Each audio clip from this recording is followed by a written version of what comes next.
بسم اللہ الرحمن الرحیم۔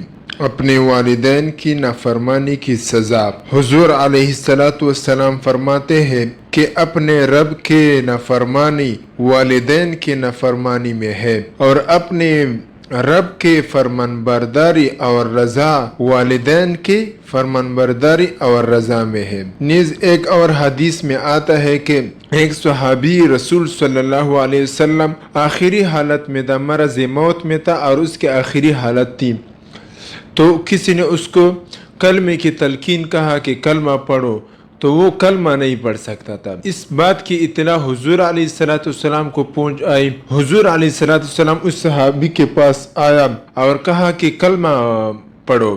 اس صحابی نے کہا کہ میں کلمہ نہیں پڑھ سکتا ہوں۔ حضور علیہ السلام نے فرمایا کہ کیوں؟ اس نے کہا کہ مجھ سے اپنی ماں ناراض ہے، میں اس وجہ سے کلمہ پڑھ نہیں سکتا ہوں۔ پھر اس کے بعد حضور علیہ السلام نے اس کی ماں بلائی۔ جب اس کی ماں آئی تو حضور علیہ السلام نے اس سے فرمایا کہ اب اپنے بیٹے کو معاف کر دو۔ اس نے کہا کہ میں اپنے بیٹے کو معاف نہیں کرتا ہوں، کیونکہ اس نے میری نافرمانی کی ہے۔ حضور علیہ السلام نے فرمایا کیا آپ اس کو پسند کرتے ہیں کہ میں یہاں نوجوانوں سے کہوں کہ وہ لکڑیاں جمع کر کے اور آگ جلا دو، اور میں آپ کے بیٹے کو اس آگ میں جلا دو، آپ انہیں دے دیں گے اپنے بیٹے کو؟ اس نے کہا کہ نہیں، میں اس بات کے لیے تیار نہیں ہو۔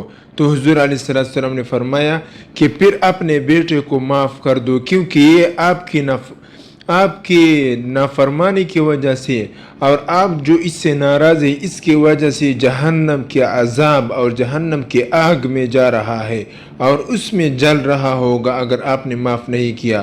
تو اس کے بعد اس نے کہا کہ میں اس کو معاف کرتا ہوں۔ اللہ تعالی ہمیں اپنے والدین کی فرمان برداری اور اطاعت نصیب فرمائے، آمین۔